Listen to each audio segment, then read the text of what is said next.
Bueno, buenos días, bienvenidos a todos. Hoy tenemos aquí el placer de contar con Esther Rodríguez González, arqueóloga natural de Villanueva, licenciada en Historia por la Universidad de Sevilla y máster en Arqueología por la Universidad Complutense de Madrid. En los últimos años ha desarrollado su labor investigadora en torno a la investigación del poblamiento del Valle Medio, perdón, sí, Sí, del va Valle bien, Medio va del bien. Guadiana, ¿verdad? Es la primera edad del Hierro. Actualmente desarrolla su labor investigadora en el Instituto de Arqueología de Mérida, que bueno, es un mixto entre el CSIC y la Junta de Extremadura, y forma parte del proyecto Construyendo Tarteso, siendo codirectora científica del yacimiento arqueológico de Casa del Turuñuelo, del que seguro que todos habéis oído hablar últimamente, y en el que se encuentra el edificio construido en tierra mejor conservado del Mediterráneo occidental. O sea que nos podemos hacer una idea de la magnitud del yacimiento. También dirige la plataforma Tarteso en Comunidad, a través de la cual intentan pues, darnos a conocer todos los resultados de esas investigaciones. Y hoy tenemos la suerte de estar aquí en pleno siglo XXI en un centro de enseñanzas artísticas como es nuestra escuela, pues para poder hablar cómo era la producción artística en Tarteso en la Edad del Hierro. Así que, sin más, os dejo con este. Gracias.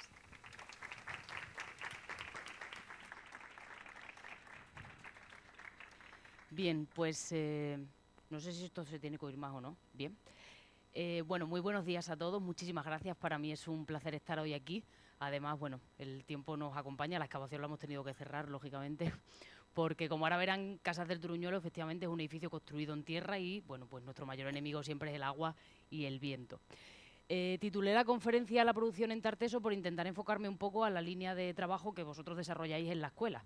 Porque, bueno, como por primera vez el año pasado tuvimos la suerte de excavar algunas áreas de producción en el yacimiento, pues me parecía interesante que vierais un poco también cómo se enfoca ese tipo o esa actividad productiva hace 2.500 años en nuestro territorio. Por entrar un poco en contexto, ¿no?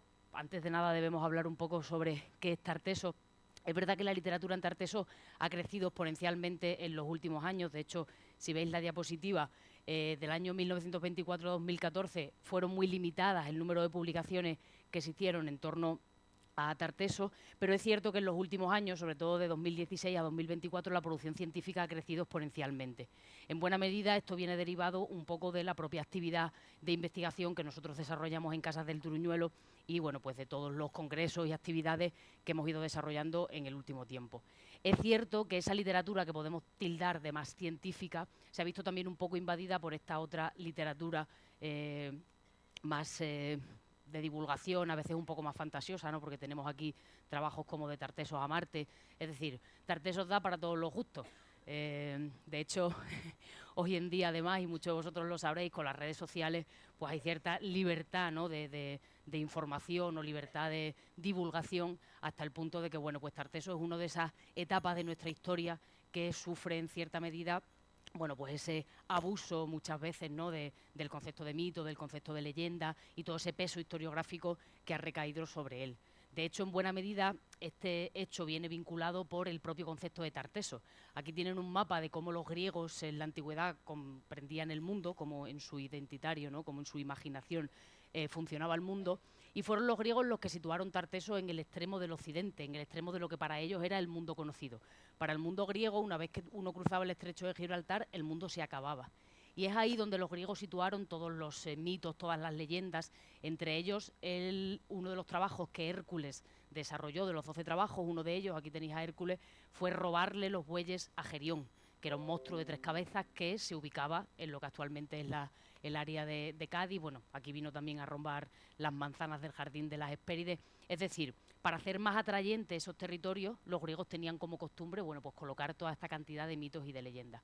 ¿Qué ocurre con eso? Que ese mito y que esa leyenda ha pesado sobre Tarteso y sigue pesando muy a nuestro pesar, nunca mejor dicho, sobre el concepto de Tarteso. Hasta el punto de que muchas veces pues cuesta trabajo desligar el propio concepto de Tarteso de esa parte más mitológica o de esa parte de más leyenda, cuando a día de hoy, gracias a la arqueología, cada vez somos más conscientes de cómo era Tarteso, al menos a nivel material. Es imposible entender Tarteso sin entender la figura de estos personajes que veis en esta ilustración, que son los fenicios. Porque ese es otro elemento que en Tarteso ha ido vehiculando con el paso del tiempo. Perdón, porque te estaba cortando toda la visión, pero ha ido vehiculando con el paso del tiempo y es el significado del propio concepto. Para poder entender Tarteso a día de hoy tenemos que tener a los fenicios en mente, porque va a ser a partir del momento en el que los fenicios lleguen a la península ibérica a finales del siglo IX a.C., cuando, resultado de la mezcla con la población que vivía aquí, nosotros conozcamos lo que realmente es Tarteso. Y es que los fenicios trajeron muchos de los elementos que entiendo que hoy en día vosotros estudiaréis aquí. Antes de la llegada de los fenicios, pues la cerámica, por ejemplo, en la península ibérica se hacía solamente a mano. Con los fenicios llegó el torno alfarero, llegó el trabajo de la eboraria y del marfil, el trabajo de la pasta vitria, por ejemplo, toda la evolución que va a sufrir la orfebrería y el trabajo del bronce, porque con anterioridad se desconocía la técnica para fabricar, por ejemplo, orfebrería en hueco, de tal, lo que permite ahorrar, ¿no?, mucho material, mucho oro, y se hacía todo macizo.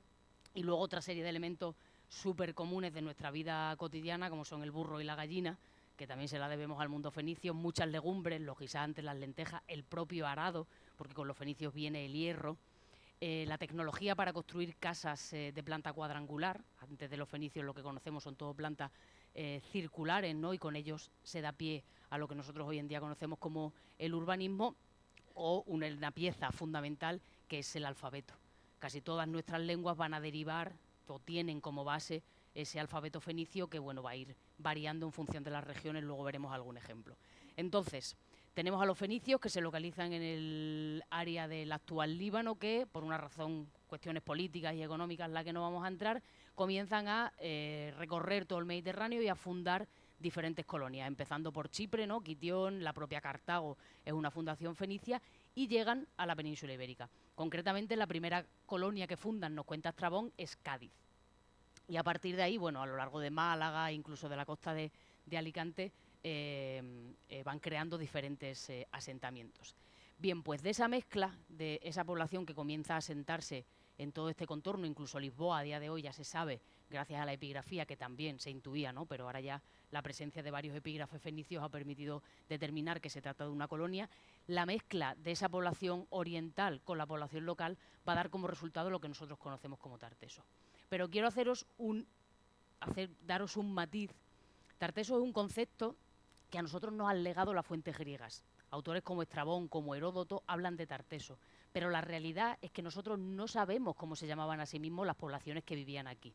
Aquí es donde está el quid de la cuestión del debate que habréis visto sobre esto es Tarteso, esto no. Bueno, ¿realmente qué es Tarteso y qué no es Tarteso? Realmente no lo sabemos, porque nosotros lo único que tenemos es un concepto que las fuentes clásicas nos han legado. Pero sabemos cómo Heródoto llamaba a la gente que habitaba en el suroeste de la península ibérica en el siglo VI a.C. Incluso gracias a la arqueología hoy ya sí podemos saber que muchos de los relatos que Heródoto nos narra, como por ejemplo el viaje de Coleos de Samos o la relación entre los focenses y el rey Argantonio, del que también habla Heródoto, es real, porque tenemos esa cerámica focea y samia en Huelva. Pero realmente seguimos sin saber cómo se llamaba esa gente. Y no lo sabemos fundamentalmente porque no tenemos escritura. Bueno, sí tenemos escritura, pero no sabemos lo que dice. Ese es el paso que a Tarteso le falta para abandonar la protohistoria y saltar a la historia. Conocer qué dice su escritura y sobre todo saber realmente a quiénes se estaban refiriendo o quiénes son estos tartesios. Un grupo de gente, solamente un pueblo, la unión de todos esos pueblos.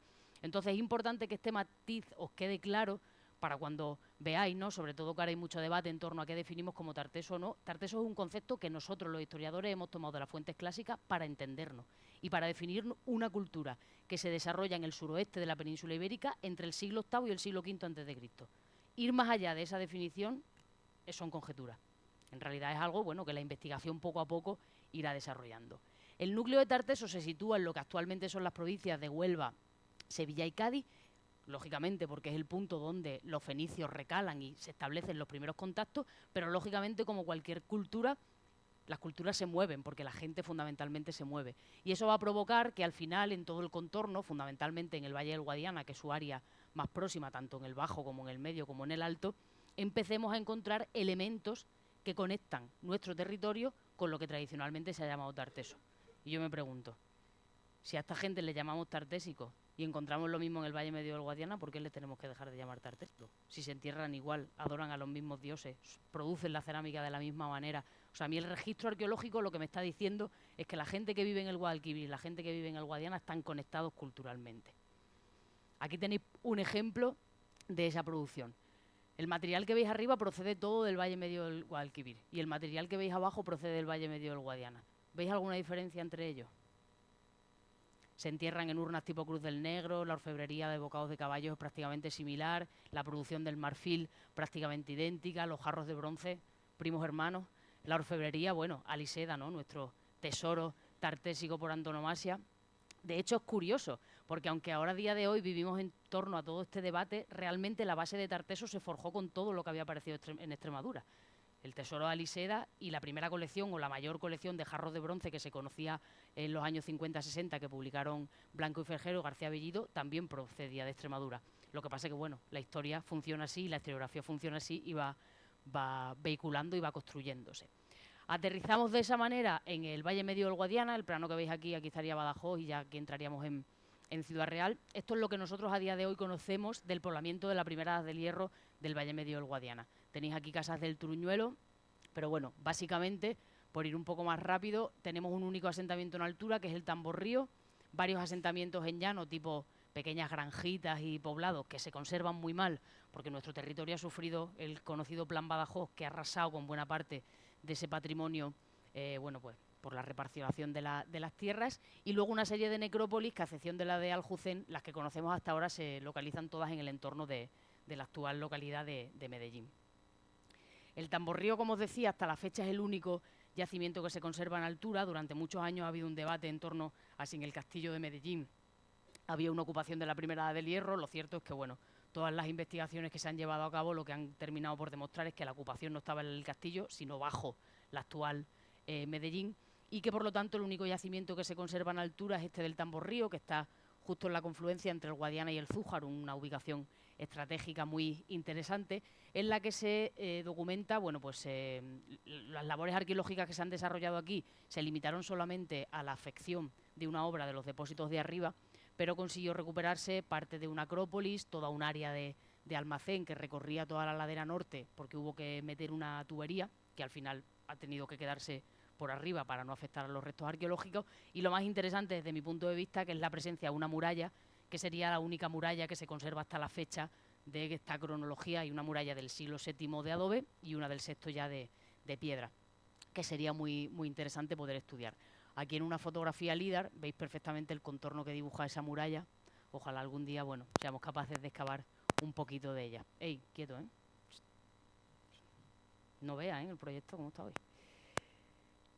Aquí tenéis Medellín, que como os comentaba siempre se había determinado que la ocupación estaba en el Cerro del Castillo y así se ha buscado desde los años 70 hasta el momento. Hoy en día todos los puntitos que tenéis rojos son las últimas intervenciones que se han desarrollado en el casco municipal actual, fruto, bueno, pues de las obras, ¿no? De la gente se hace piscinas en las casas y esas cosas. Y eso ha permitido empezar a documentar el tramado urbano que tendría la Medellín del siglo VII y VI, lo que demostraría que el yacimiento realmente no es un poblado en altura, sino un poblado en llano. Parece una tontería, pero esto de las categorías es importante porque determinan el papel político y social que los asentamientos desempeñan en toda la estructura del territorio. No es que sea menos importante porque esté en el llano, ni muchísimo menos, porque de hecho tiene una necrópolis impresionante vinculada a este asentamiento. Una de las primeras necrópolis que se excavaron y que ya el profesor Martín Almagro, cuando empezó las excavaciones en los 70, consideró como una necrópolis tartésica, que tiene sus paralelos más cercanos en el área de Carmona, con la necrópolis de la Cruz del Negro, etcétera. Así llegamos a los que nosotros denominamos como asentamientos ocultos, edificios ocultos bajo túmulo, que son grandes construcciones, como pasa con Canchorroano y La Mata, que ya están excavadas, que al final de su vida se deciden enterrar bajo un túmulo artificial, que es lo que ha permitido realmente que estos yacimientos se conserven en el tiempo. Son yacimientos que están construidos en tierra, en adobe. Si la gente que los habitó no se hubiera preocupado de ocultarlos, a día de hoy posiblemente yo no estaría aquí hablando del yacimiento de Casas del Truñuelo. Y eso es un elemento también muy a tener en cuenta para comprender la importancia y la relevancia histórica de estos enclaves. Tenéis La Mata, que está en Campanario, que se excavó por parte de un equipo de la Universidad de Extremadura. Si no los conocéis, tanto La Mata como Canchorroano son visitables, están abiertos al público. La Mata tiene un horario, pero Canchorroano está abierto 24 horas al día, 7 días a la semana, podéis ir cuando queráis. Están además en un entorno maravilloso porque Canchorroano, de hecho, es de los pocos yacimientos del Guadiana que se mantienen en su paisaje original, porque ese es otro de los problemas que tenemos a la hora de estudiar arqueología en este entorno, que el paisaje se ha transformado tantísimo que realmente nosotros no observamos los yacimientos en su ubicación original.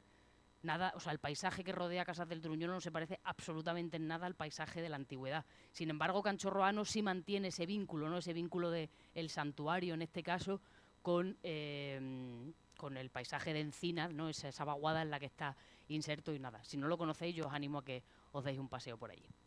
Y ya vamos a adentrarnos en el yacimiento de Casas del Truñuelo, que es al final de lo que hemos venido a hablar aquí. El túmulo se conocía ya desde los años 80, se metió por primera vez en carta arqueológica en los años 80, lo hizo Suárez de Venega cuando hizo la carta arqueológica de Don Benito, y como veis en la diapositiva, realmente el túmulo era mucho más grande de lo que se ve hoy en día. Eso lo sabemos gracias, entre otras cosas, a la fotografía aérea que los militares desarrollaron en los años 40 y 50. ¿Por qué? Porque justamente, como os comentaba, la reparcelación de todo este territorio ha hecho que buena parte de estos yacimientos se hayan perdido. De hecho, muchos túmulos que conocíamos, a día de hoy de ellos no queda nada más que la imagen de la fotografía de los militares. Así es como nosotros llegamos a Casas del Truñuelo, bueno, en el marco del desarrollo de mi trabajo de tesis doctoral. Elegimos Casas del Truñuelo porque era uno de los túmulos que mejor se conservaban y donde creímos que podíamos extraer una mayor potencia arqueológica. Realmente el interés de nuestro proyecto, cuando nosotros llegamos a Casas del Truñuelo, no era tanto excavar el yacimiento en extensión, de hecho ni siquiera imaginábamos que fuera a tener estas dimensiones, sino que realmente lo que queríamos era hacer un sondeo para hacer una columna de polen y poder estudiar el paleopaisaje, que era una de las líneas que nos interesaba en aquel momento. Pero bueno, finalmente los restos arqueológicos fueron tan impresionantes que aquí seguimos 10 años después. Aquí tenéis una imagen aérea de cómo se quedó el yacimiento al final de la campaña del año pasado. Actualmente estamos trabajando en este área de aquí, los días que la lluvia pues, nos deja continuar con los trabajos. A lo largo de las diferentes campañas que hemos llevado a cabo en Casas del Truñuelo, es verdad que se han realizado diversos hallazgos de relevancia. Nos detendremos en alguno de ellos. Hubo una época en la que a mí me daba tiempo a explicar el yacimiento prácticamente entero en una sola conferencia. Es verdad que a día de hoy es prácticamente imposible porque el yacimiento ha crecido tanto y es tanto el material que ha dado que es muy difícil que nos podamos parar en cada una de las estancias que hemos excavado. Es muy interesante esta diapositiva y os la traigo para que entendáis sobre todo cómo se conserva los restos arqueológicos en el túmulo y cómo a medida que nos vamos acercando al final de la potencia arqueológica que se conserva es menor. Eso es lo que nos ocurre ahora en las habitaciones que estamos excavando ahora mismo, que están justamente la contigua a esta sala de aquí. Claro, conforme más nos acercamos al límite del túmulo, vamos perdiendo altura, vamos perdiendo potencia arqueológica. Eso tiene una ventaja y una desventaja. Excavamos más rápido, pero se conserva menos, que a nosotros al final no nos interesa. Bueno, aquí tenéis la planta del yacimiento, la fotogrametría de lo que llevamos excavado hasta el momento. Como sabéis, el edificio se divide en dos plantas, la planta superior y la planta inferior, separadas por una escalinata monumental que tiene 3 metros de altura, como ahora veremos. Del piso superior conocemos la estancia 100, el vestíbulo, la habitación norte, la habitación del banquete y la estancia S2. No nos vamos a detener en todas porque no nos da tiempo. Y de la planta inferior, bueno, quizá uno de los elementos más singulares sea el patio, ¿no? Por la presencia de ese sacrificio de animales que ahora veremos. Pero también nos detendremos en estas áreas de producción que yo os comentaba, porque es de los pocos espacios vinculados a la productividad artesanal que se conserva en un yacimiento de estas cronologías. La habitación 100 es la habitación que hasta la fecha tiene mayores dimensiones, tiene casi 70 metros cuadrados, consideramos hasta la fecha que es la habitación principal del edificio. Está separada por 3 ámbitos, uno que tiene una pileta con un suelo de losas de adobe, la parte central con un emblema en forma de piel de toro, que es un símbolo que está estrechamente vinculado a la religión en Tarteso, tanto en el Guadalquivir como en el Guadiana. Nosotros le llamamos arcobañera, ni sarcófago ni bañera, ahí está a medio camino. Y una única puerta que permite el acceso a la habitación al este, porque todo el edificio, que eso no lo he dicho antes, está orientado al este, a la salida del sol. Eso es una reminiscencia que el mundo tartésico hereda del mundo fenicio. Siempre los edificios se orientan a la salida del sol. De hecho, es muy interesante porque a veces cuando tenemos varios niveles superpuestos, la ligera inclinación del punto hacia el este del edificio permite saber si el edificio se construyó en invierno, en verano, en otoño, en función de la ligera desviación que tiene. Entre todo el material que conseguimos recuperar de esta habitación, pues una de las piezas más interesantes es esta caja. Era una caja de madera, aparecieron las 4 placas colocadas, la caja de madera lógicamente no estaba, la madera no estaba, porque el edificio se incendió, entonces buena parte de toda la madera parece carbonizada, pero las placas sí se conservaron. Y es muy interesante porque las 3 placas superiores son de hueso y la de abajo es de marfil de hipopótamo. En origen seguramente la caja sería entera de marfil, se rompería y ellos la fabricarían. De hecho, uno de los elementos por los que se sabe es porque la que es de hipopótamo está en bajo relieve y el resto están grabados. Se entiende que, bueno, no conocen la técnica, entonces lo que hacen es grabar los mismos motivos. De hecho, bueno, aquí podríamos elucubrar mucho más, ¿no? Porque es súper interesante que las placas de arriba tienen leones. ¿Qué pensaría un tío del Guadiana cuando le llegaran unas placas con 2 leones cuando no habría visto un león en su vida? O sea, yo me pongo en su mentalidad y digo, fliparían, o sea, creerían que es un monstruo, no sé, algo, imaginaron, ¿no? Pues súper interesante. Y al final, como os comentaba, seguramente la placa fue entera de marfil, se rompió y la rehicieron de hueso. Otro de los elementos interesantes de esta estancia es la cubierta, porque gracias al buen estado de conservación que tiene el yacimiento de Casas del Turuñuelo, estamos pudiendo recuperar técnicas constructivas y procesos constructivos, procesos de fábrica arquitectónica que hasta la fecha no se habían documentado en ningún otro yacimiento. ¿Esto qué quiere decir? No es que Casas del Turuñuelo sea excepcional y tenga todo lo que no tienen los demás, es que Casas del Turuñuelo se conserva muy bien y eso permite estudiar cosas que en el resto de yacimientos no se puede. Para que os hagáis una idea, nosotros en Casas del Turuñuelo tenemos alzados de muro que conservan 5 y 6 metros de altura. Hasta la fecha, el yacimiento de artésico que más conservaba era el Carambolo, que tiene algún muro que conserva 1,5 metros.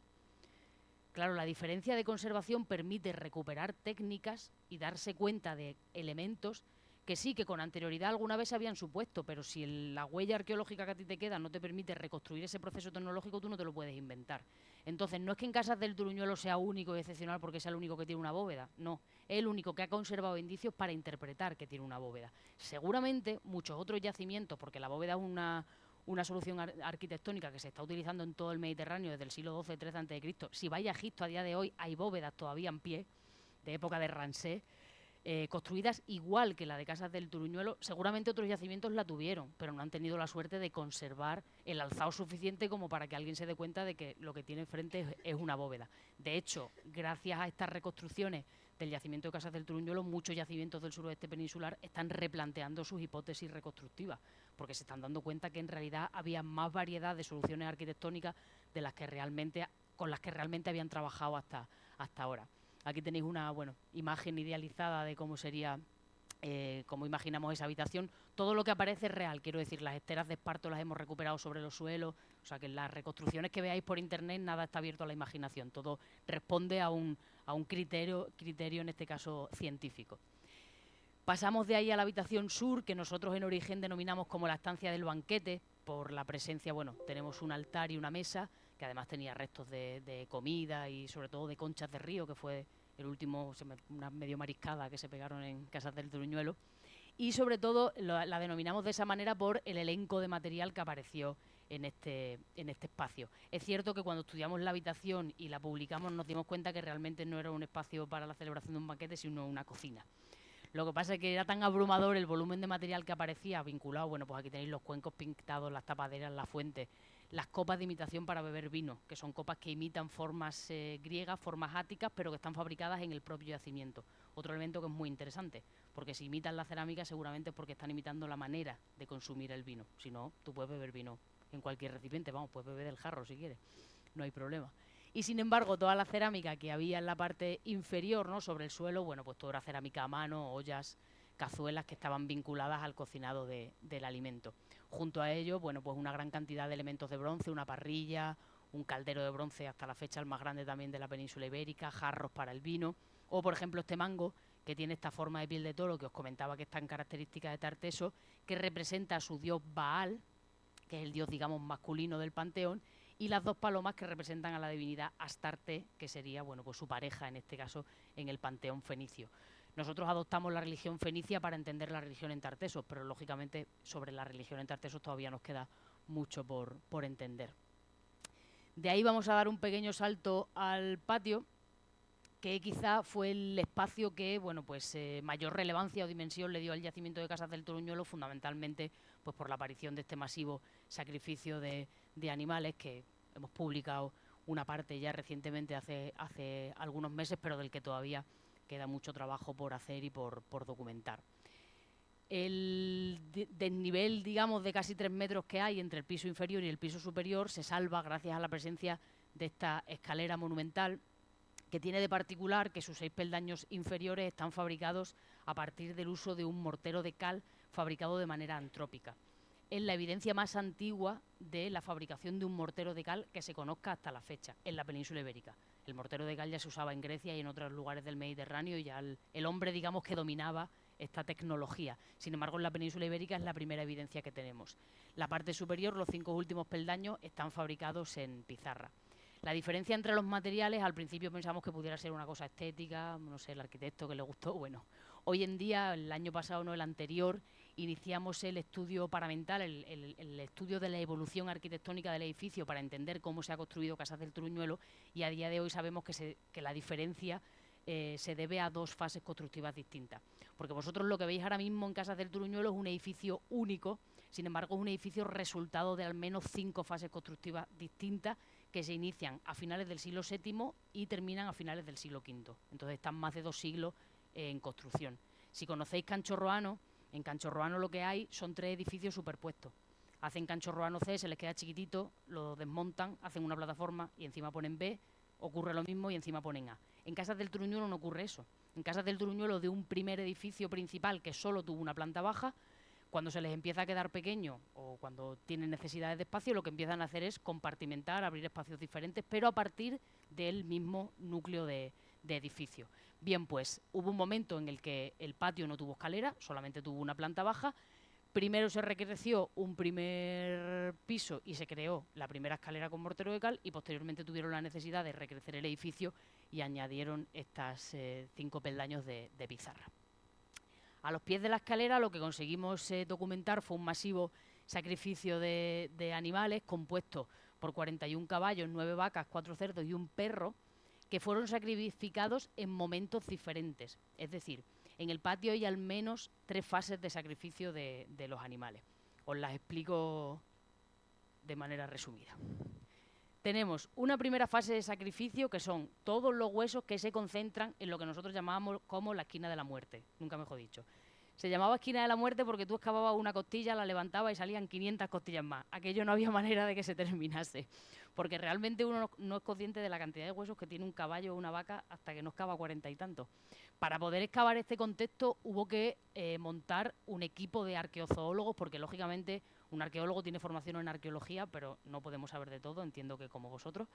Entonces muchas veces nos vemos obligados a montar equipos multidisciplinares que nos permitan, bueno, pues intentar sacar el mayor volumen de información posible y, sobre todo y más importante, perder la menor información posible. Entonces, tenemos un primer sacrificio de animales, que son todos los huesos que se arrinconan en este punto. Seguramente se hizo un sacrificio de animales, me parece que son los 11 primeros caballos, se colocarían sobre el suelo del patio, pero en algún momento se determinó limpiarlo, arrinconarlos, para hacer un segundo sacrificio, que es el que veis con los animales completos. Sabemos que además este primer sacrificio estuvo un tiempo a la intemperie porque los huesos tienen marcas de carroñero, fundamentalmente tienen marcas de picos de buitre, de tal manera que, bueno, allí hubo animales moviendo los restos y demás. Sin embargo, es curioso porque si lo veis aquí en la planimetría, en el sacrificio casi todos los animales caballos están en parejas, que cuando arrinconan todos los huesos, las cabezas y las pelvis de los caballos los mantienen juntos, siempre en parejas, para no romper seguramente, bueno, pues esa conexión, porque formaría parte de su ritual. Posteriormente se realiza el sacrificio, en el que veis los animales más completos. Estos animales que están sobre el patio y en conexión anatómica no se consumieron, es decir, no se los comieron, simplemente los sacrificaron y los colocaron sobre el suelo. Y sin embargo hay una tercera fase del sacrificio, que son las vacas que se comieron seguramente en el banquete final.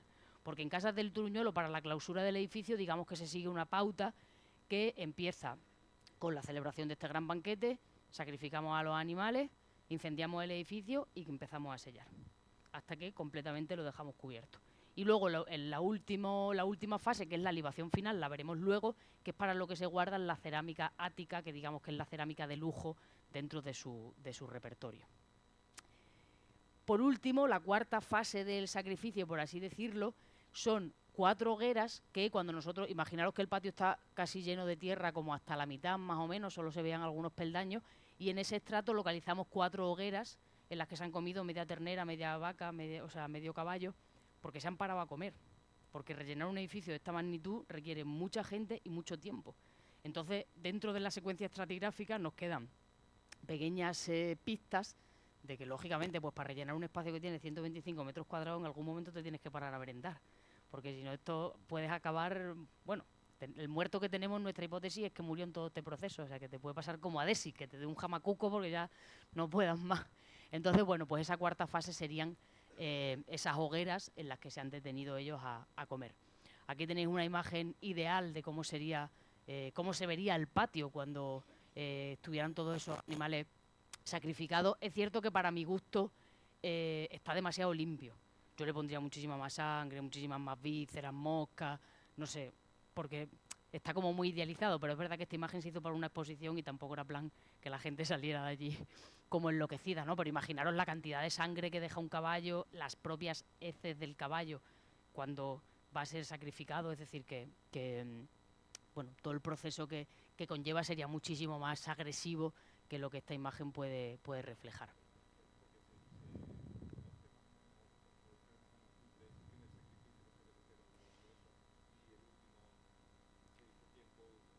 Pues pudieron pasar meses. Eso se sabe por la degradación de los huesos a la exposición del sol. Tiene un nombre la técnica, pero me vendrá. Entonces, por el proceso de degradación del hueso, los arqueozoólogos más o menos lo pueden estimar, pero claro, siempre estamos en un rango entre semanas y 6-8 meses, algo así. Sí, este es uno de los elementos que genera problemática en el propio yacimiento, en el sentido de que tenemos algunas evidencias de hiatos en el que el edificio parece que no se está usando, lo que nos lleva a pensar que posiblemente sea un edificio que tenga un uso temporal. Eso ya lo vincularía más como con un ámbito más religioso, pero al mismo tiempo hay muchos elementos que forman parte de la cotidianidad de todo el día, ¿no? Entonces, luego, ¿hasta qué punto tú construyes un edificio de esta magnitud para usarlo 4 veces al año? O sea, hay muchas preguntas que todavía... Lo que pasa que es cierto que gracias a día de hoy a muchas tecnologías, ¿no? Pues poco a poco iremos determinando, pues gracias a la microestratigrafía, etcétera, iremos determinando esa temporalidad y podremos saber cómo fue el proceso. Pero sí, pudo pasar bastante tiempo entre uno y otro. En teoría no. En teoría, entre un sacrificio y otro, si pasa varios meses, debe de funcionar por cuestiones, o sea, la causa de ese sacrificio debió ser diferente. Entre el material que recuperamos en el patio, es verdad que no había abundante material en comparación con otros espacios en los que la cerámica nos entierra. En el patio no había abundante material, pero sí es verdad que el material que apareció es muy significativo. Entre ellos, bueno, pues tenemos a nuestros piecitos, lógicamente se llama así porque solo tenemos los pies, no nos hemos quebrado la cabeza. Bueno, ¿qué tiene de particular Piecitos? Pues Piecitos tiene de particular que es una escultura de mármol fabricado con mármol del Pentélico. Es el mismo mármol con el que se está fabricando en el mismo momento el Partenón de Atenas. Lo cual quiere decir que posiblemente se trate de un encargo que alguien realiza para que venga al yacimiento de Casas del Turuñuelo. Y tiene de singular que, entre otros elementos, aquí no hace falta que os lo explique, porque en los institutos y en muchos otros sitios tengo que explicar que las esculturas antiguas estaban pintadas. La gente tiene ese concepto de que todo era blanco, impoluto. No, todo estaba pintado y sería además bastante llamativo, ¿no? Pues en Casas del Turuñuelo, Piecitos conserva tanto el azul egipcio como el rojo del contorno de los pies y de las uñas, lo cual también es un elemento muy significativo. Lo partieron, lo destruyeron como buena parte de los elementos que aparecen en Casas del Turuñuelo. Nosotros nos hemos encomendado a todos los dioses para que consigamos recuperar el resto de la escultura, fundamentalmente para saber a quién pertenece, porque aunque nos hemos recorrido buena parte del Mediterráneo intentando localizar paralelos de este Piecitos, hasta la fecha solo hemos dado con la Venus de Canichela, que es una Venus que está en Orvieto, en un museo etrusco, que procede de una necrópolis etrusca y cuyo parecido o paralelo más cercano es la posición de los pies.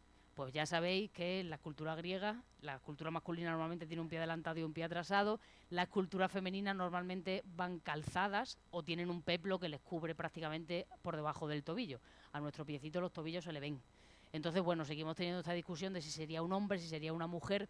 La Venus de Canichella rompe un poco esa discusión. Es verdad que esta Venus también es de mármol griego, pero en este caso de la Cíclada, pero bueno, se ha producido en un lugar próximo y bueno, pues tiene una serie de perforaciones seguramente porque estas divinidades, pues como hoy en día nuestras tallas de ahora de la Semana Santa, ¿no? Van desnudas, pero se les van haciendo, de hecho, todo este tipo de yacimientos, tanto Casas del Truñuelo como Canchorroano, están llenos de telares, con lo cual el proceso de tejer sería constante.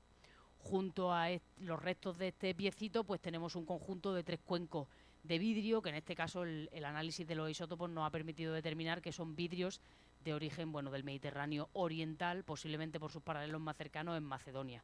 Son producciones que imitan la vajilla de oro y plata que usan los persas en sus palacios. Cuando Persia invade la Grecia continental, estas formas comienzan a imitarse, solo que los griegos comienzan a hacerlas en vidrio. Tienen una finura, o sea, son como papel de fumar. De hecho, yo imagino que ahora cuando reabra el Museo Arqueológico de Badajoz, los vidrios acompañarán también al resto de piezas y les insto a que los vean porque son unas piezas bellísimas y únicas. ¿Qué tiene de interesante la presencia de estas piezas en Casas del Truñuelo? Que si ustedes lo traen al imaginario, bueno, Casas del Truñuelo no está tan lejos de aquí, Guareña, Mérida, no tiene salida al mar. Sin embargo, está llegando material de importación de Grecia y de Oriente. Eso quiere decir que nuestro territorio, eso quiere decir que el Valle Medio del Guadiana estaba en la mente de la gente que comerciaba en el siglo VI a.C. en todo el Mediterráneo. Porque estos son piezas que no viajan de manera normal. Estos son piezas que son encargos. De manera normal viaja la cerámica común y además a nosotros nos llega la cutrona porque dirían, bueno, estos de Iberia, con cualquier garabato se entusiasman. Pero para que llegue una escultura, alguien en Atenas tiene, o sea, un taller de Atenas tiene que saber que en el Guadiana hay un tipo que se puede permitir encargar y pagar una escultura. Y además eso nos lleva a hacernos una pregunta más. ¿Qué le da al Guadiana al Mediterráneo como para que de repente en el siglo V y VI el interés de esa gente se focalice en este territorio?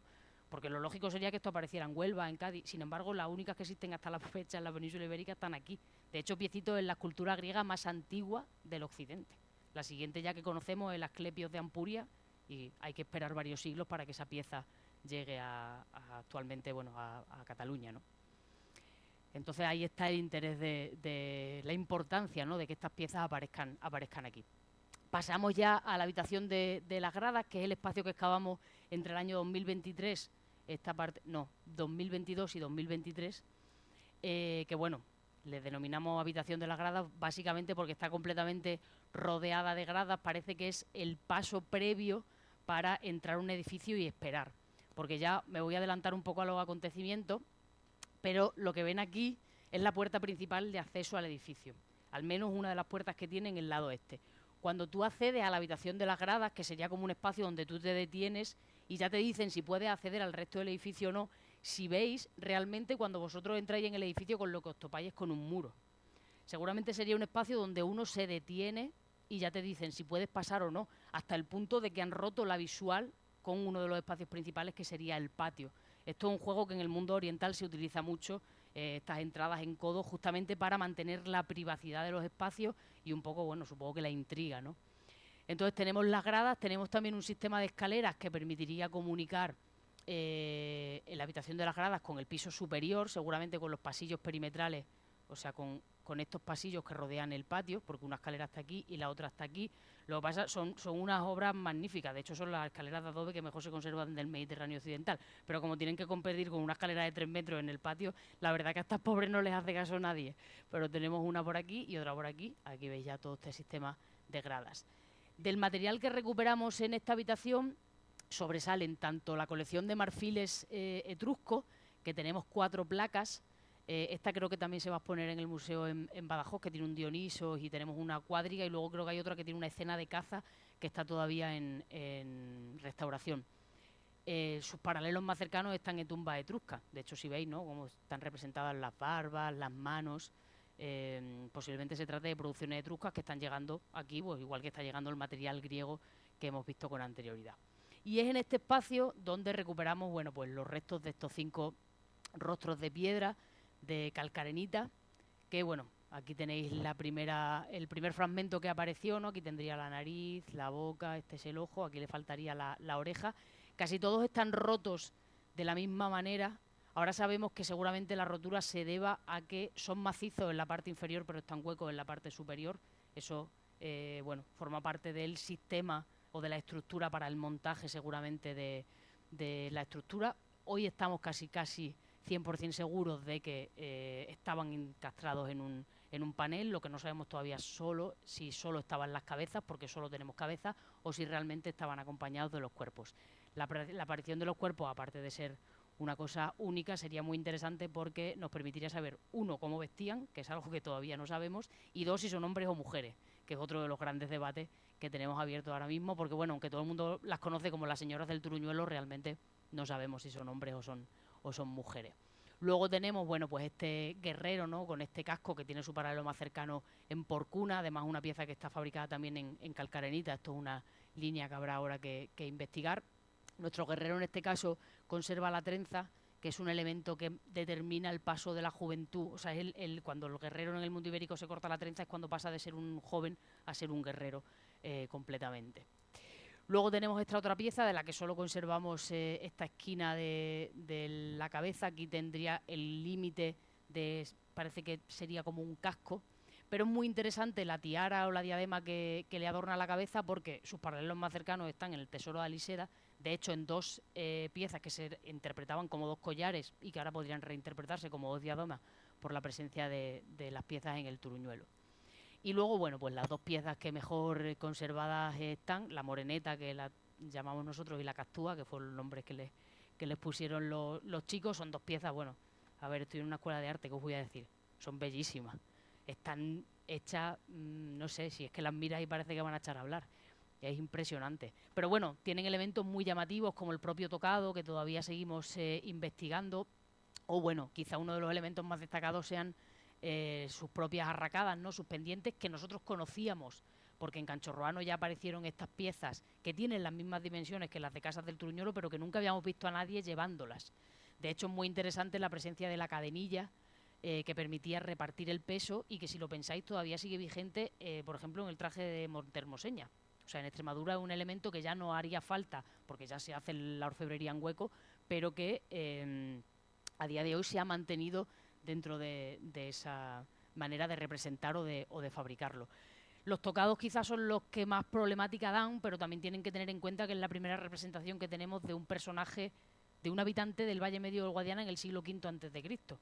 Porque lo digo sobre todo porque la gente se intenta encontrar esos paralelos en el resto del Mediterráneo, y posiblemente nunca los vamos a encontrar, porque esta gente no está representando gente que vive en Grecia o gente que vive en Mesopotamia, está representando a la gente que vive aquí.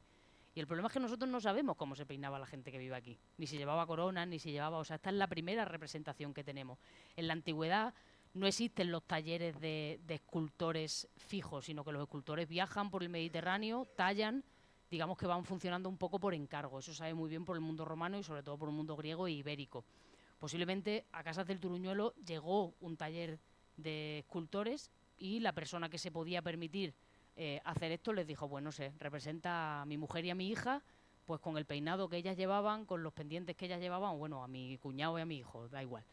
Quiero decir que muchas veces nos empecinamos, lógicamente tienen ese aire mediterráneo, porque el escultor que las ha esculpido seguramente bebe de allí o incluso procede de allí, quizá es un oriental que ha venido a la península, pero también tiene que tener elementos que sean propios del territorio en el que se están produciendo. Y ahora la pregunta del millón, ¿quiénes son? Son reyes, aristócratas, héroes. Bueno, la verdad que no lo sabemos y decir cualquier cosa sería especular, ¿no? Es la primera representación que tenemos de estos personajes. Ojalá consigamos seguir recuperando fragmentos y rellenando todo el puzzle para poder entenderlo. Y ya para finalizar, bueno, pues las estancias perimetrales, ¿no? Os comentaba que aquí teníais la puerta principal para acceder a la habitación de las gradas. Es cierto que durante un año tuvimos la puerta frente a nuestros ojos, pero no la pudimos ver, entre otras cosas porque nos habían metido aquí esta habitación, que es de la última fase del edificio, que rompe por completo un patio de pizarras que se extendería por todo este espacio, que separaría el edificio principal de una calle, que luego da acceso a todas las áreas de producción. De hecho, esta puerta, su muro, tiene 4 metros de anchura, es decir, es una puerta bastante... O sea, se han preocupado, digamos, de proteger o de encintar, en este caso, el edificio.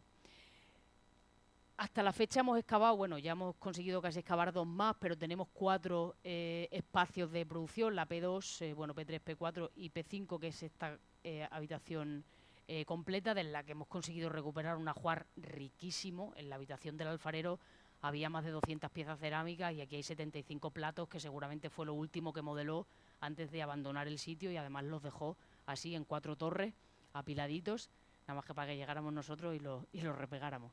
Y bueno, pues esta placa de pizarra que, como sabéis, tiene grabados varios guerreros y parte de un alfabeto, que bueno, es el primer alfabeto, no que se conoce en el suroeste de la península ibérica, pero sí que tiene contexto arqueológico, que se puede fechar, porque casi todos los otros que conocemos que están en piedra proceden de hallazgos aislados. Bueno, la distribución de las habitaciones, el que nosotros hemos denominado como el taller del orfebre o de la herbolaria. Tenemos que trabajar aquí en torno a los materiales que tiene, pero para que os hagáis una idea, había 40 y tantos cuchillos de hierro en este espacio, varias placas de marfil.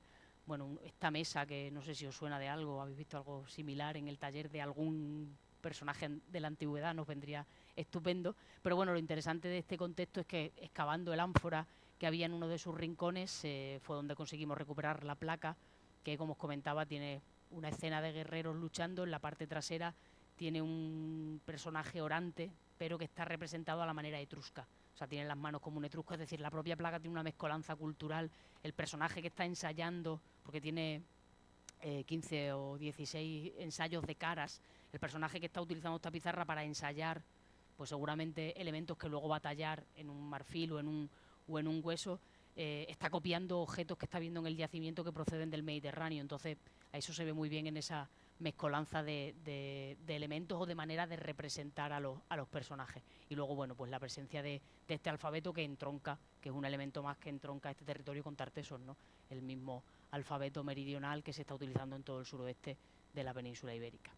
Y por último, el taller del alfarero, o de la alfarera, porque quién sabe, donde veis, bueno, pues aquí nos dejó todo el proceso de producción de pesas de telar, desde solamente la modelación de las piezas hasta las que ya aparecen cocidas. Tenemos aquí una mesica. Esto en su día pensamos la posibilidad de que fuera un horno y ya sabemos que no lo va a ser.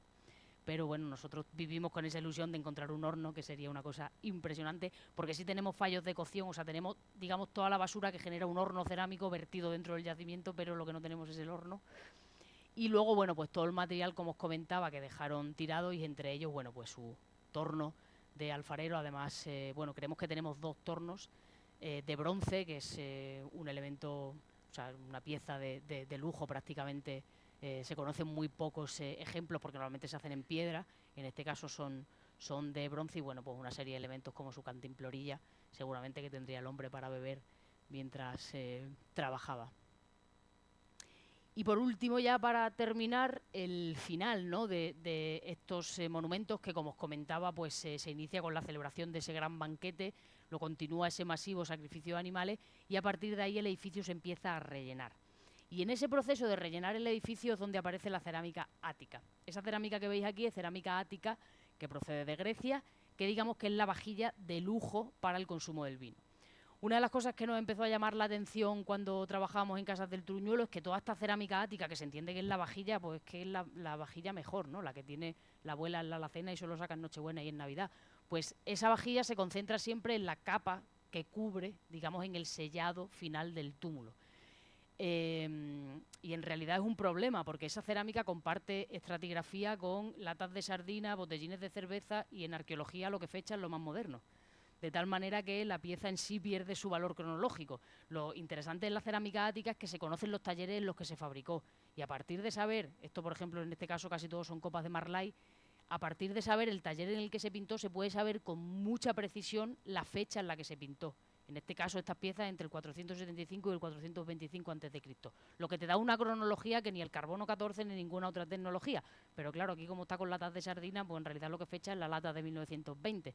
Entonces empezamos a indagar y nos dimos cuenta que ocurría lo mismo en Canchorroano y en otros yacimientos, y esto lo que parece apuntar es que se están guardando la mejor cerámica, es decir, se están guardando la vajilla de lujo, posiblemente para la libación, para el chupito final. Y están bebiendo y las están rompiendo sobre la cubierta que sella el túmulo. De tal manera que, claro, se ha concentrado en la cobertura superior del monumento. Para poder contar todas estas historias, ¿no?, y poder conocer en profundidad cómo funciona el yacimiento de Casas del Turuñuelo, pues lógicamente, aunque muchas veces la cara visible somos los compañeros que estamos directamente trabajando en el yacimiento, hay muchísima gente, muchísimos equipos, porque esto sin un proyecto o sin un equipo multidisciplinar sería prácticamente imposible de saber ni de dónde viene piecitos, ni, es decir, hace falta químicos, biólogos, geólogos, ingenieros, arquitectos, es decir, una enorme cantidad de gente que, bueno, pues tenemos la suerte de colaborar con muchas universidades de todo el mundo que permiten que hoy Casas del Turuñuelo sea pionero en muchas cosas y de él se conozcan muchísimas cosas, y espero que todavía nos queden muchas más por conocer. Y yo ya con esto me callo y pues muchísimas gracias.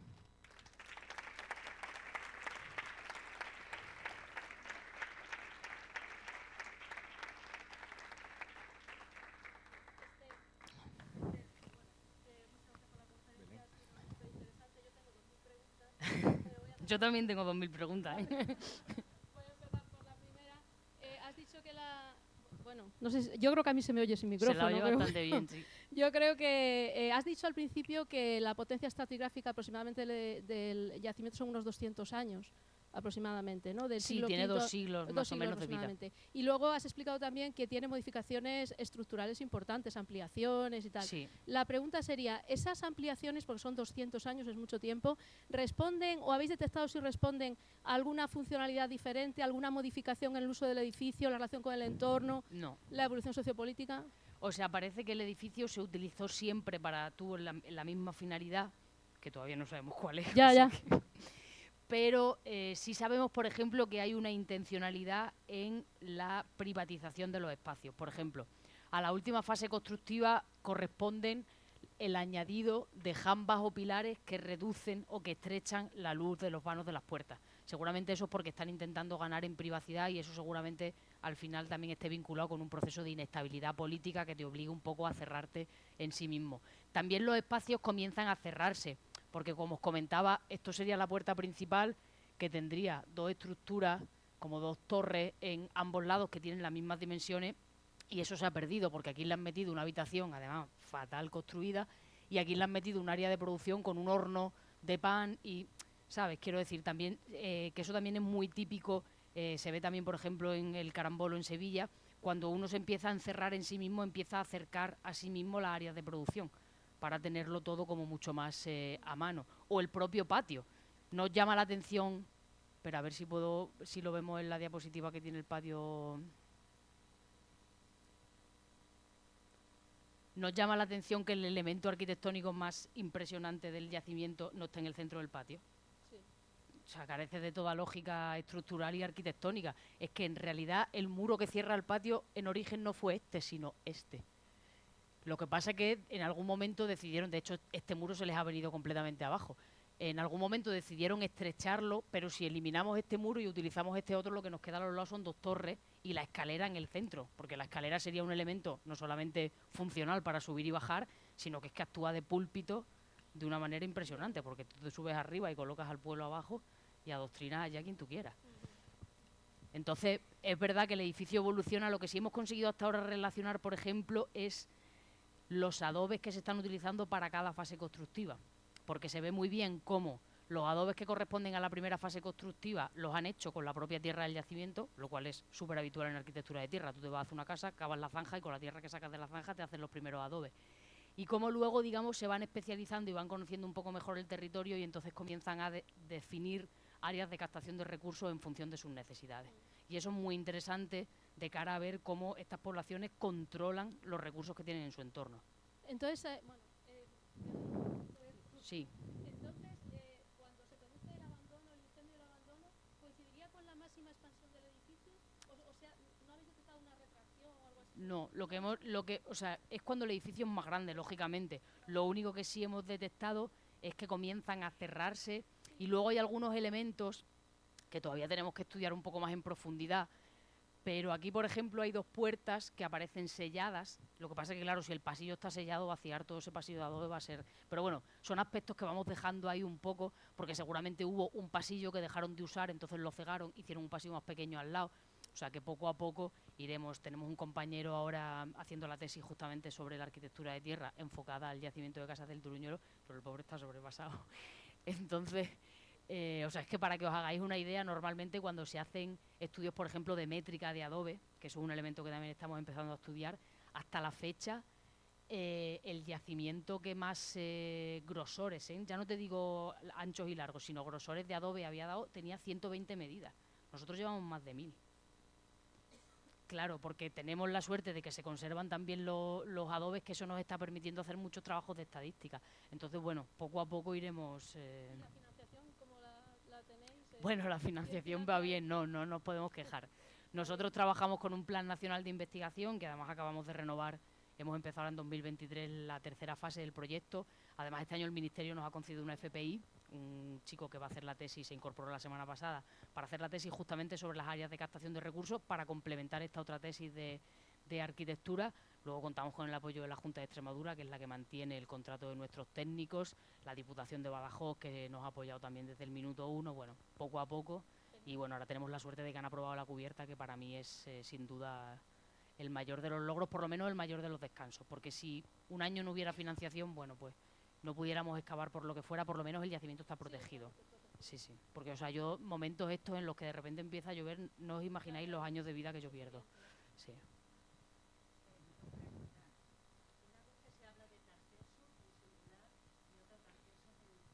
Sí.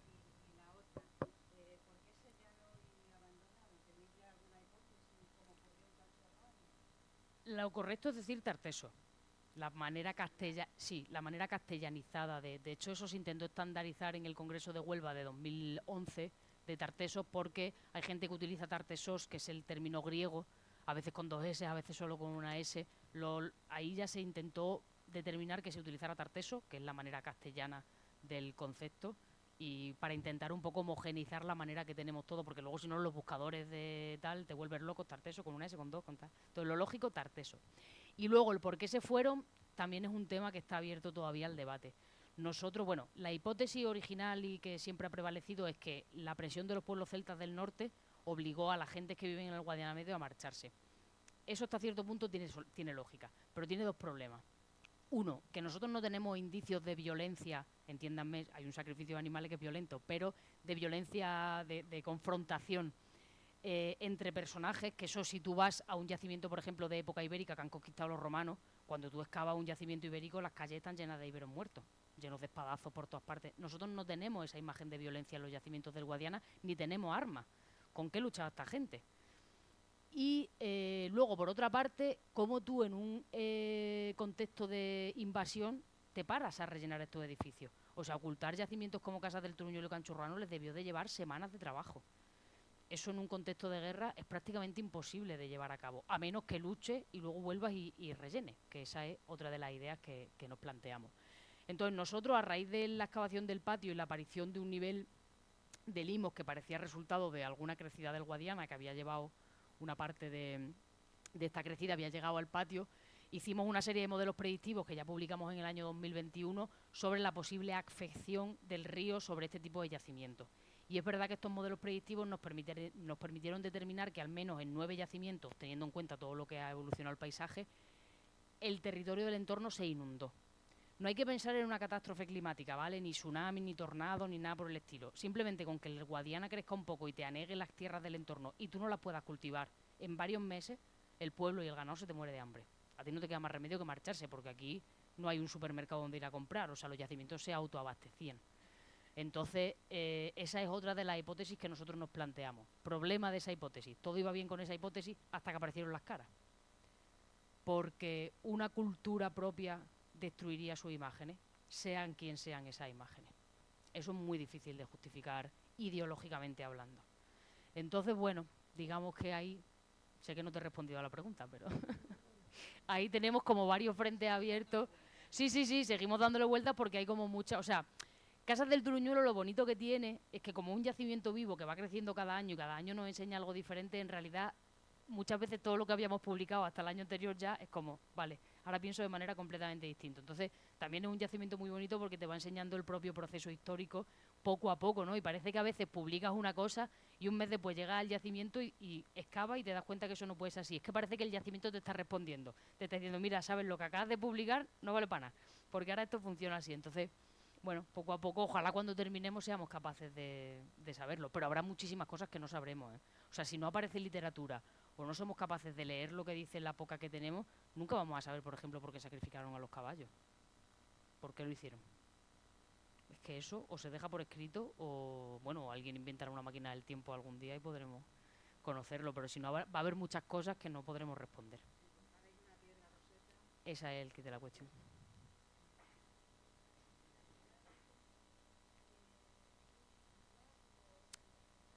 A ver, es verdad que la imagen que hay ahora mismo a todo el mundo le lleva a pensar a que sería un santuario. Pero tener en cuenta que lo que vosotros estáis viendo, o lo que todos vemos de Casas del Truñuelo, es la imagen final, de un momento final, que lógicamente está cargado de ritualidad. Pero eso no quiere decir que sea la funcionalidad que el edificio tuvo durante toda su vida.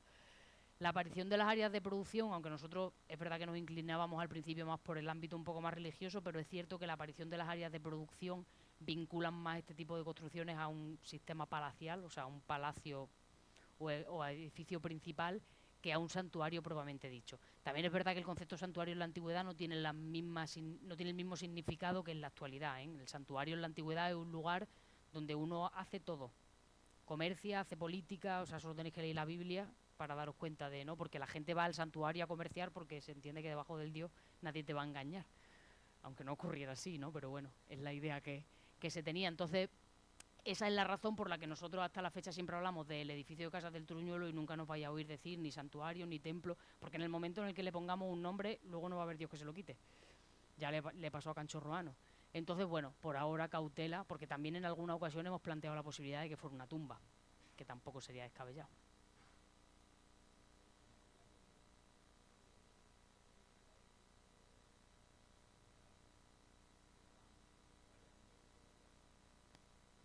Pues otra de las compañeras, Guiomar, que está haciendo justamente la tesis sobre las rutas comerciales, no llegaban, o sea, el Guadiana, desde su desembocadura a Sanlúcar hacia arriba, no es navegable. El Guadiana en Mértola tiene un salto de agua que no permite que sea navegable. Sí sabemos que en época romana los romanos lo que hacían era, como tenemos la fuente, era cambiar de embarcación. Descargaban de un sitio y evitaban la cascada y volvían a montar las cosas. Entendemos que en la protohistoria funcionaría igual, pero en este momento las rutas de comercio a partir de la batalla de Alalía en el centro del Mediterráneo cambian completamente y ahora el material llega por el Levante. Es decir, llega por lo que se denominaba como la ruta de los santuarios, que va desde Alicante, Ciudad Real, bueno, toda la región de Murcia. Es decir, en estos momentos Huelva y Cádiz han perdido cierta preponderancia, entre otras cosas, porque bueno, los cartagineses pierden la guerra en el Mediterráneo, y entonces se desestructura todo el sistema. Entonces, en realidad llega prácticamente atravesando toda la península en sentido este-oeste.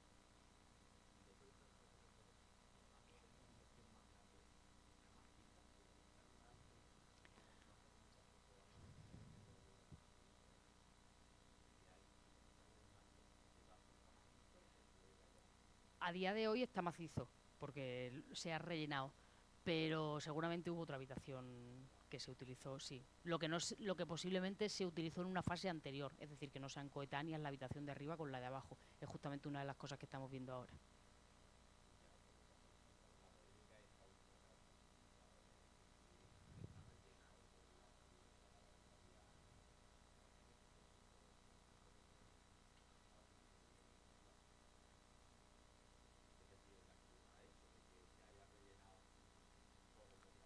Es que eso es imposible. ¿Tú has visto la Dana? Pero quiero decirte, ¿tú has visto lo que genera una crecida de un río? Si se lleva un edificio de hormigón, ¿tú qué crees que haría con el yacimiento de Casas del Truñuelo? Y luego otra pregunta que a mí es lo que más me llama la atención y por lo que no entiendo que la gente le pueda dar... O sea, yo no he entrado en la polémica en ningún momento, ni voy a entrar porque carece de todo sentido científico, incluso lógico. Pero lo más fundamental y lo que menos sostiene esa hipótesis es que cómo llega una crecida y los caballos se quedan colocados así. O sea, que alguien me lo explique. Aparte de que existan varias fases dentro del propio sacrificio. Pero si el yacimiento se destruyera por una crecida, primero, habríamos encontrado una cantidad de muros caídos en el sentido de la crecida. Eso es impepinable porque es que el edificio es de tierra. O sea, es que no habría, no habría aguantado ni la primera embestida. Pero segundo, todo el material estaría empotrado contra la pared del sentido de la crecida, ¿no? No se quedan los caballos con las cabezas cruzadas frente a la escalera del... O sea, que ya no es que no tenga base científica ninguna, es que la imagen carece de lógica absoluta. O sea, para cualquier cabeza pensante, cuando ve esta imagen debería decir, o sea, es imposible que una crecida. Aparte de que en la secuencia estratigráfica no hay una sola evidencia. Si es que la absurdez de la hipótesis ya es plantearse que si eso hubiera ocurrido así, nosotros lo habríamos publicado así. Absurdo, ¿sabes? Pero bueno, a ver, hay para todos los gustos, ¿sabes lo que te quiero decir? Por eso, o sea, hay determinadas situaciones en las que es que ni siquiera merece la pena entrar. Porque yo, ¿qué te voy a explicar?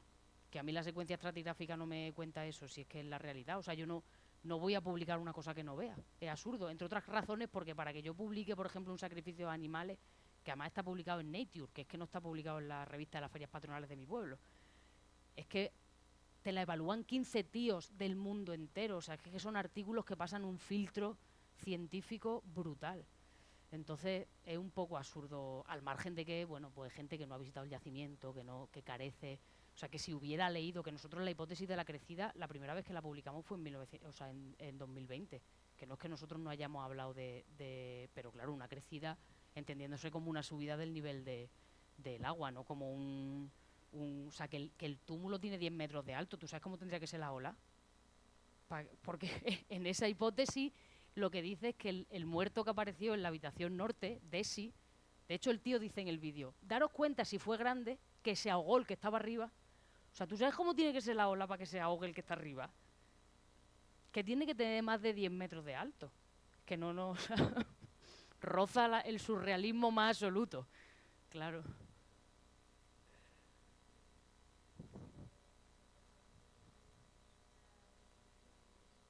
En Casas del Turuñuelo la única que tenemos es esa, pero sí hay, en la necrópolis de Medellín, por ejemplo, hay varios platos con grafitos que parece que tienen nombres, y en el suroeste hay muchas, sobre todo en Huelva, en la zona de Portugal, hay bastantes. Es una evolución, es decir, su base es el alfabeto fenicio, pero los signos son evoluciones porque luego dentro de la escritura meridional del suroeste hay variantes según regiones. A lo mejor varía un signo o dos simplemente, pero eso permite, digamos, definir territorios.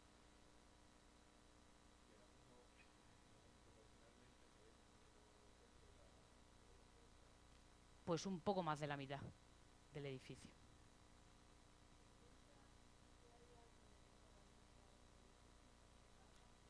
Bueno, ahora a raíz para que pudiera salir la licitación de la cubierta, hicimos 32 sondeos justamente en el entorno del túmulo. Y en el entorno del túmulo no hay nada, que eso era algo que ya sabíamos, entre otras razones porque la cota de suelo actual es mucho más baja y luego porque la actividad agrícola ha sido tan intensa que se ha comido medio túmulo. El túmulo era casi el doble de grande de lo que nosotros estamos excavando. Entonces ahí no hemos detectado nada. Lo más cercano que tiene Casas del Turuñuelo es Medellín, que nosotros en realidad si seguimos el Guadiana hacia adelante a la derecha lo tenemos a 3 kilómetros, tanto la necrópolis como el propio poblado. Pero es cierto que por más prospecciones que se hacen en el entorno, es muy difícil localizar porque es que el campo está tan trasteado, la gente compra tierra a otro, tan pronto sube el nivel de la tierra como baja, porque nosotros por fotografía aérea sí localizamos otro túmulo que se llama Las Lomas, que está un poco más al norte, pero en Las Lomas no queda absolutamente nada. Y en el año 97 o así me contaron los jornaleros que andan por el campo, que allí entró una máquina y eso se lo llevó por delante. Y si se ve el material, cuando tú andas por la parcela se ven los molinos barquiformes y los adobes pegados pero vamos, del edificio no queda absolutamente nada.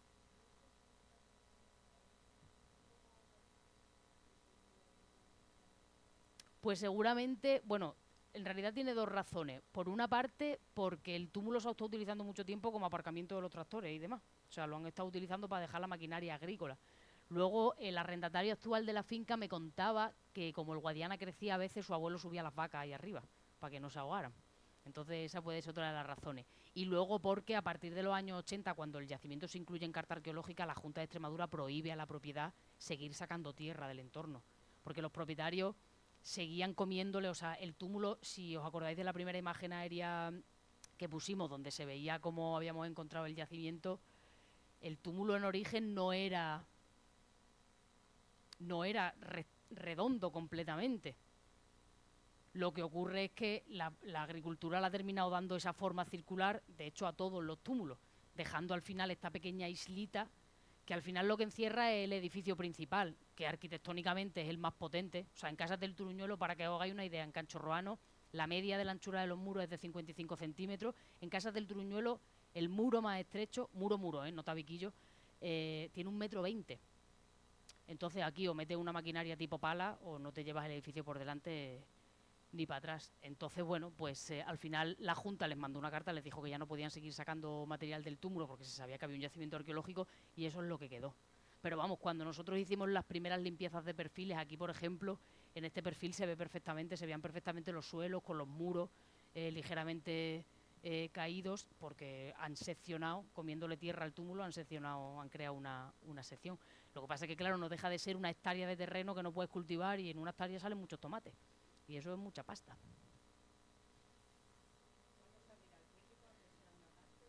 Creemos que el año que viene, o sea, en el momento en el que la cubierta esté construida, el yacimiento se abrirá al público. Todo, o sea, el público podrá ver lo que está excavado y lo que estemos excavando en ese momento.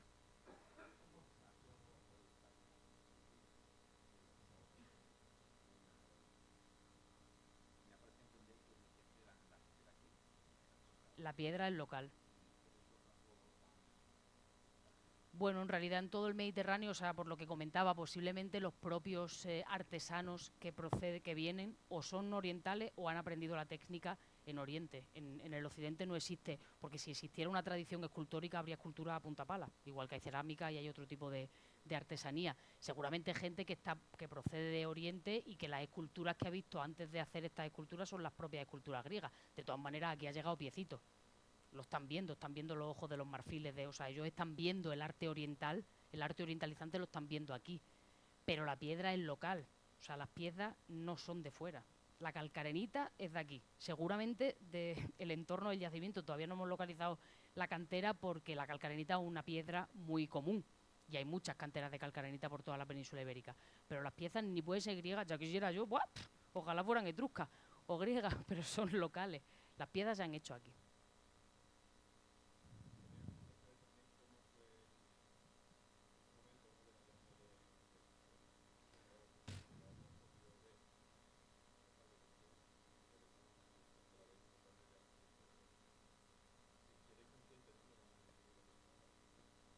Bueno, o sea, el primer fragmento fue como un shock total para el equipo entero, porque de hecho Pedro, que era el compañero que estaba en aquel momento en el técnico que dirigía el corte, al principio bajó, dice, él siempre cuenta que, de hecho lo ha contado en alguna entrevista, que bajaba el túmulo para ir al laboratorio donde estaba yo, dándole vuelta a la piedra y al principio decía, parece como un bicho tal, porque claro, hasta que la orienta y le ves la tal. Y a mitad de camino se le oyó gritar y lo típico, ¿no? Que dice, ya están estos locos, está. Bueno, porque la excavación no lo pasamos muy bien, las cosas como son. Nos reímos, cantamos, bueno, es la parte bonita. Y claro, lo que le pasaba es que se había dado cuenta de que tenía un ojo y una boca, claro. Entonces ya a partir de ahí, bueno, pues la verdad que fue una campaña muy, muy divertida. El yacimiento de Casas del Turuñol tiene ese problema, ¿no? Que cada año te va poniendo el listón como más alto y además te vuelve muy insensible. Yo se lo digo mucho a los alumnos que trabajan con nosotros, sobre todo a la gente que viene a hacer tesis, y luego casi todos los años tenemos, pues este año por ejemplo, tenemos un chico que la Complutense nos ha pedido que haga las prácticas con nosotros, porque bueno, su familia procede de Guareña y el chaval tiene mucha vinculación, y sus prácticas del máster las hace con nosotros. Y yo siempre se lo digo, Casas del Turuñuelo es un yacimiento que te vuelve muy insensible, porque esto no es normal. De hecho, yo hasta que excavé en Casas del Turuñuelo, pues cuando dirigía Cerro Borreguero, si terminaba la campaña con una bolsa de cerámica, me iba a mi casa más feliz que una perdiz. Y dibujaba y lavaba la cerámica en 10 minutos, ¿sabes? Y ahora aquí, que tenemos toneladas, claro, al final, el propio yacimiento, de hecho, si empieza la campaña y en una semana no sale así algo tal, la gente empieza, que este año no sale nada. Y es como, bueno, tampoco va a ser eso, pero es verdad que, claro, el nivel de exigencia, o sea, tú cada vez le pides más al yacimiento y, bueno, pues la arqueología, pues quién sabe. Habrá años que haya más cosas y años que menos, eso es imposible saber. Y luego que hay muchos elementos que pasan desapercibidos al público en general, o sea que lo que llega de Casas del Turuñuelo, al final, vale, pues son los rostros, pues son las piezas que son más singulares. Pero es que nosotros en Casas del Turuñuelo, vamos, sin ir más lejos, ayer excavamos partes de techumbres de hace 2.500 años. Otra cosa que sería imposible que se hubiera conservado si el yacimiento se lo hubiera llevado una ola. Las vigas de madera sobre el suelo, con el mortero de tierra caído encima, que tú levantas el mortero cuando lo excavas y están las improntas de la hoja. O sea, eso es una locura histórica. Lo que pasa es que, bueno, no trasciende porque no es lo bonito ni es lo más visible, pero a nivel de información, la información que eso te da, desde partiendo de la propia técnica arquitectónica hasta conocer las especies que habitaban el entorno del yacimiento con las que se están fabricando las techumbres, o sea, es que eso no está pagado.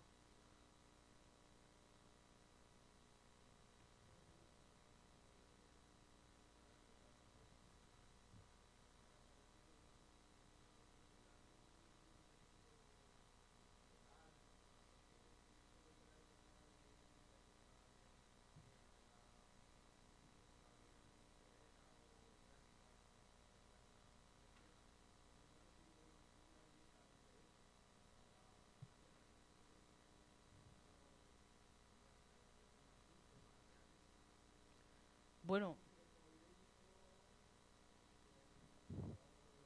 está claro que cierta conexión con el mundo ibérico tiene, sobre todo porque son tallas que se están produciendo. Lo que pasa es que lo que nosotros tenemos en Casas del Truñuelo es un poquito más antiguo que lo que luego estamos viendo para el mundo exactamente ibérico. Y luego son dos mundos que estarían completamente conectados. Es que nuestra mente, cuando pensamos en cultura, parece que cuando uno ya sale de la provincia de Córdoba, Jaén, ya no puede haber íbero y al revés no puede haber tartésico. En la antigüedad no hay fronteras. Y seguramente habría gente del mundo ibérico que vendría a Casas del Truñuelo, igual que habría gente que iría de Casas del Truñuelo que iría por Cuna en Jaén, porque es que no está tan lejos. Lo que pasa es que tenemos la cabeza tan absolutamente estructurada y estandarizada a ponerle frontera a las culturas, pero es que eso no es real. De hecho, por esa razón, el primer mapa de Tarteso que veíais al principio, nosotros este mapa, cuando yo lo hice, le poníamos una línea discontinua aquí así y otra un poco más arriba, para determinar o para intentar explicarle a la gente qué era el núcleo de Tarteso y qué era la periferia. Y al final optamos por quitarlo y ahora he hecho este degradado a ver si somos capaces de entender que en la antigüedad no existen las fronteras. ¿Dónde empieza y acaba Tarteso? No hay una sola fuente que te lo diga. O sea, las fuentes dicen que Tarteso llega desde el estrecho de Gibraltar, o sea, desde aquí hasta la desembocadura del Guadiana. Eso es lo único que te dicen. Ahora hacia el norte y lo que abarca, además hacia la desembocadura del Guadiana, que es muy significativo, es el río que nos baña a nosotros. Y lo mismo ocurre con los íberos. O sea, es que el mundo ibérico se está desarrollando en este punto. Decidme qué hay de Zalamea de la Serena, donde está Canchorroano, a Sierra Bollera, por ejemplo, que es un yacimiento cordobés. Que no hay ni una jornada de tránsito. Entonces, esta gente está conectada entre sí. Lo complicado es determinar en qué, digamos, cuál es la naturaleza de esos contactos que ellos establecen. Pero es completamente lógico que existan influencias entre uno y otro, porque, o sea, si nos está llegando material que están haciendo los de Campos de Urnas de Cataluña, no vamos a tener relación con los de Córdoba. Es que...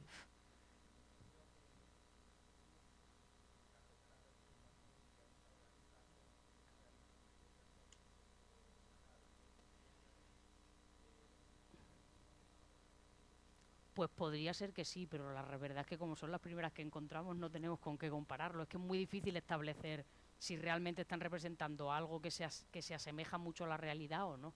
Para eso necesitaríamos tener un panorama un poco más amplio que te permitiera, bueno, determinar. Desde luego, si eran así, en Tarteso eran guapísimos.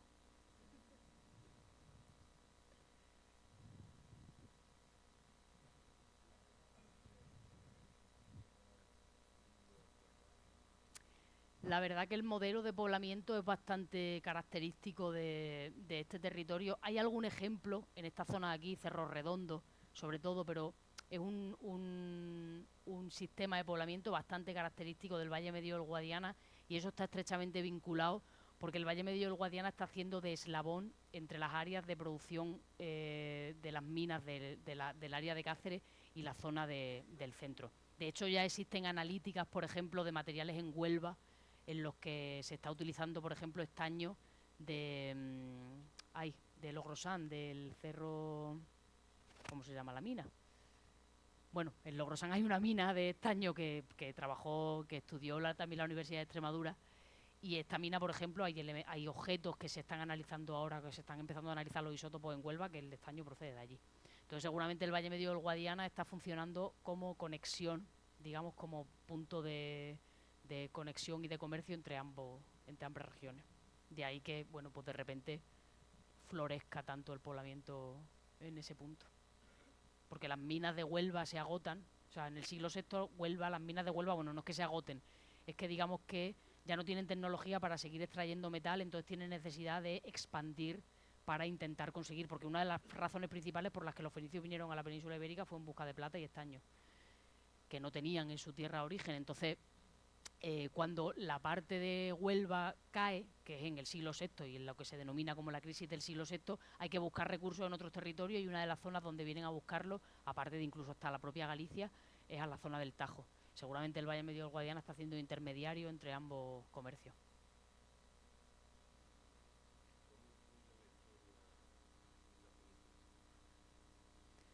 Pues cambia la historia prácticamente. Joder, lo dices así, me da hasta miedo. Digamos que una de las. Esta noche no duermo, ¿eh? Bueno, no, digamos que bueno, pues todos los que nos dedicamos al estudio de la protohistoria, pues poco a poco, cada uno con nuestro granito de arena, vamos aportando, ¿no? Porque lógicamente no somos los únicos que excavamos, o sea que hay muchos yacimientos, sobre todo en el sur de la península ibérica, pues yo que sé, las excavaciones de La Joya o las excavaciones que mi compañera Clara dirige en Tejada la Vieja, ¿no? Aquí en Huelva. Quiero decir que entre todos, o sea, lo que intentamos es darle coherencia a esa historia e intentar entender cómo cada uno funciona. Es verdad que nosotros hemos tenido la suerte de dar con un yacimiento que tiene un estado de conservación brutal, pero al mismo tiempo que es una satisfacción, es un grado de responsabilidad enorme, ¿no? Yo intento desarrollar el trabajo siempre desde la mayor objetividad posible. Siempre pongo el mismo ejemplo. Yo podía venir a contaros esta historia y en vez de hablaros que excavamos un yacimiento, que está construido en tierra, que aquí ha aparecido tal, que aquí ha aparecido Pascual, podría llegar aquí y decir, bueno, pues estamos ante el palacio de Argantonio, que es el rey del que habla Heródoto, y quedarme tan pancha. Y el 90% de la población me compraría la historia. Es más, le parecería muchísimo más interesante que lo que yo he contado. Pero lo cierto es que, bueno, pues ahora mismo con los con los datos que tenemos arqueológicos, más o menos esta es la historia que podemos contar. Lógicamente se le podrán sacar matices y habrá gente que reinterprete el día de mañana muchas cosas. Bueno, forma parte, igual que yo reinterpreto, o sea, en mi tesis, pues anda que no desmonté teoría de los años 60 y 70, y esa gente diría, está gilipollas en su casa aquí. Pues bueno, alguien vendrá algún día y me llevará la contraria en algo, ¿no? Pero bueno, la investigación funciona así, es la manera de...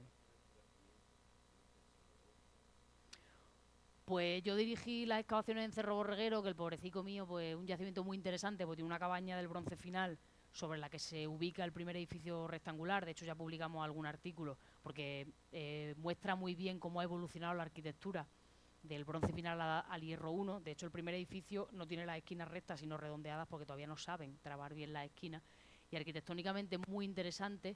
Entonces espero algún día poder volver. El Tamborrío sería uno de los puntos, bueno, donde ya estamos intentando trabajar, al menos para excavar la muralla, y luego pero jubilarme. Yo creo que ya he puesto mi granito de arena ahí bien. Pues tumbas, todo lo que conocemos ahora mismo está en Medellín, en la necrópolis del Pozo, Val de la Grulla, en Tarteso. Los individuos se queman y sus restos se meten en urnas. Hay algunos ejemplos de inhumaciones, sobre todo en la Angorrilla y alguna tumba suelta en la Cruz del Negro, pero vamos, el ritual común es la cremación, nada más en urnas tipo Cruz del Negro, que es un elemento que también procede de Oriente. Si se entierran entre placas de pizarra, que yo conozca, no hay ningún ejemplo. No, casi siempre son hoyos en la tierra, depositan la urna y como mucho en algunos yacimientos lo que sí se le hace es hacerle un enganchado de piedra, pero con placas que yo conozca de las necrópolis que se han excavado hasta ahora, no. Casi todos son, en la bibliografía, si lo buscas por internet, se llaman necrópolis tumulares, porque van generando por cada tumba un túmulo chiquitito. No. Sí, venga.